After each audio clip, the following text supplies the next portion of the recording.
حضرت مالک بن دینار رحمۃ اللہ تعالی علیہ فرماتے ہیں میں حج کرنے گیا تو اس سال نا حج میں بڑا رش ہوا، لاکھوں لوگ آئے، تو میں نے عرض کی مولا سب کا قبول ہوا ہے کہ کوئی رہ بھی گیا ہے؟ تو فرماتے مجھے خواب آئی اور بتایا گیا لاکھوں کا قبول ہو گیا۔ بڑا بے نیاز ہے اللہ، بڑا بے نیاز ہے، بڑا کریم ہے۔ چاہے تو گھر بیٹھے بیٹھے کہے ماں باپ کا چہرہ دیکھ میں تجھے حج کا ثواب دیکھ، ماں باپ کا چہرہ کا سب کا قبول ہوا، ایک ہے محمد بن ہارون بلخی اس کا نہیں قبول ہوا۔ فرماتے ہیں میں سویرے اٹھا تو میں ڈھونڈنے لگا کہ بلخ کے لوگ، خراسان کے لوگ کہاں ٹھہرے ہوئے ہیں، وہاں علیحدہ علیحدہ ہوتے ہیں نا، یہ پاکستانیوں کی بلڈنگیں، یہ انڈین ہیں، یہ فلان ملک ہیں۔ تو کہتے ہیں میں ڈھونڈتے ڈھونڈتے پہنچا تو میں نے بلخ کے لوگوں کو پا لیا۔ میں نے پوچھا تم میں محمد بن ہارون بلخی کون ہے؟ تو لوگ کہنے لگے وہ تو بڑا نیک آدمی ہے، بڑا پرہیزگار ہے۔ کہتے ہیں میں نے کہا مجھے خواب آئی ہے، حج قبول نہیں ہوا، یہ تعریفیں کر رہے ہیں۔ میں نے کہا کس طرح کا نیک؟ تو لوگ کہنے لگے جی 24واں تو وہ حج کرنے آیا ہے، ساری رات نفل پڑھتا ہے، سارا دن روزہ رکھتا ہے، بہت مالدار تھا پر ہر چیز اللہ کی راہ میں خیرات کر دی۔ فرماتے میں نے کہا وہ کہاں ہے؟ کہنے لگے پہاڑ کے پیچھے خیمہ اس نے لگایا ہے، وہاں اللہ اللہ کر رہا ہے۔ حضرت مالک بن دینار علیہ رحمہ فرماتے میں وہاں پہنچا، مصلی پہ بیٹھا تھا، سلام پھیری، میں نے السلام علیکم کے بعد کہا آپ محمد بن ہارون بلخی ہیں؟ کہنے لگا ہاں۔ آپ مالک بن دینار ہیں؟ میں نے کہا کہ اس نے تو میرا نام بھی جان لیا بغیر بتائے۔ فرماتے ہیں میں نے کہا کہ ہاں میں مالک بن دینار ہوں۔ کہنے لگے کیسے آئے ہو؟ میں نے کہا بس ملنے آیا تھا۔ کہنے لگے نہیں، جس کام آئے ہو وہ بتاؤ۔ میں نے کہا میں ملنے آیا ہوں۔ تو کہتے ہیں وہ رو پڑے، کہنے لگے نہیں آپ کو خواب آئی ہوگی کہ میرا حج قبول نہیں ہوا۔ کہتے ہیں میرے رونگٹے کھڑے ہو گئے کہ اسے اتنا بھی پتا ہے کہ میرا حج قبول نہیں ہوا۔ میں نے اس کو کہا کہ تجھے کیسے پتا کہ مجھے خواب آئی ہے؟ کہنے لگا مالک بن دینار مجھے 24 سال ہو گئے، میں اس بے نیاز کے گھر کا طواف کرتا ہوں، میں حجر اسود کے بوسے لیتا ہوں، میں مقام ابراہیم پہ نفل پڑھتا ہوں، میں صفا مروہ کی سعی کرتا ہوں، پر 24 سال بیت گئے۔ جب میں طواف وداع کرنے کے قریب آتا ہوں تو کوئی نہ کوئی اللہ کا ولی آ کے کہتا ہے دوڑ جا تیرا کوئی نہیں قبول ہوا۔ 24 سال۔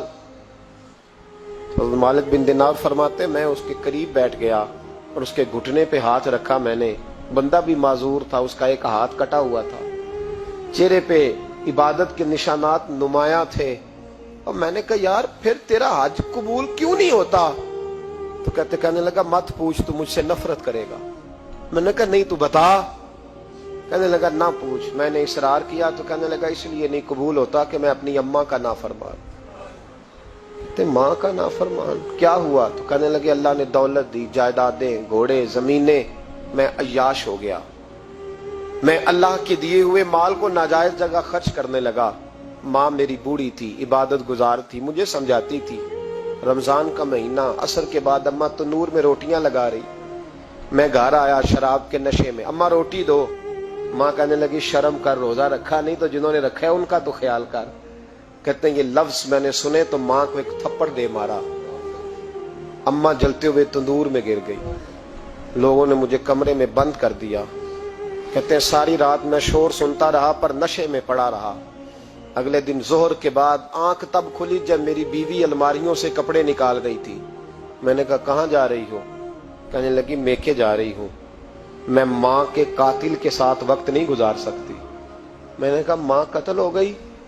کہا ہاں، رات 9 مہینے تجھے پیٹ میں رکھنے والی اور چھاتی کا دودھ تیرے گلے میں اتار کے پالنے والی تیرے ہاتھوں قتل ہو گئی۔ کہا کدھر ہے میری ماں کی میت؟ کہا دفن کر دیا۔ بتایا کیوں نہیں؟ کہتے مرتے وقت کہہ گئی تھی اسے میرا منہ نہ دکھانا، میرے جنازے کے قریب نہ آئے۔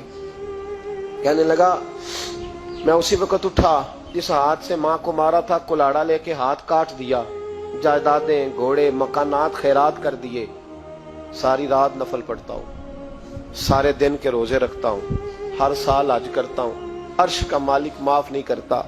حضرت مالک بن دینار کہتے ہیں میں نے بھی ایک تھپڑ مارا، میں نے کہا تو اسی قابل ہے تجھے معاف نہ کیا جائے، کبھی تجھے معافی نہیں ملے گی۔ کہتے ہیں میں ہو کے آیا، وہ روتا رہا، تڑپتا رہا، میں سویا گھر آ کے تو مجھے مصطفیٰ کریم علیہ السلام کا دیدار نصیب ہو گیا۔ نبی پاک صلی اللہ تعالی علیہ وسلم نے فرمایا مالک تو اسے کیوں مایوس کر آیا ہے اللہ کی رحمت سے، کیوں کہہ آیا اسے؟ میں نے کہا حضور اتنا بڑا قاتل ماں کا کیسے معافی ملے گی؟ تو محبوب فرمانے لگے اس کی ماں کی وجہ سے ہی اسے معافی ملے گی، ماں کی وجہ سے۔ حضور کس طرح؟ فرمایا ماں قیامت کے دن اس کے خلاف مقدمہ دائر کرے گی، کہے گی اللہ اسے پوچھ میرا جرم کیا تھا، مجھے کیوں جلا کے مارا؟ رب بات سنے گا اور پھر کہے گا اٹھاؤ اس کے بیٹے کو۔ ماں او بچے کی ماں بھیجے نا اب تیرے بیٹے کو سزا دے، کہے گی یا اللہ سخت سزا دے، تو رب کریم فرمائے گا اٹھاؤ اسے جہنم میں لے جاؤ۔ مصطفیٰ کریم فرمانے لگے جب زنجیریں ڈال کے فرشتے دوزخ کی طرف لے جا رہے ہوں گے نا تو پلٹ کے ماں کی طرف دیکھے گا، تھوڑا پھر آگے بڑھیں گے تو پھر دیکھے گا، پھر دوزخ کے قریب جائیں گے پھر دیکھے گا اور کہے گا اماں جی مجھے جلائیں گے، مجھے تکلیف ہوگی، زندگی میں جب درد ہوتا تھا تیرا نام میری زبان پہ آتا تھا، اماں مارنے لگے ہیں مجھے، جلائیں گے۔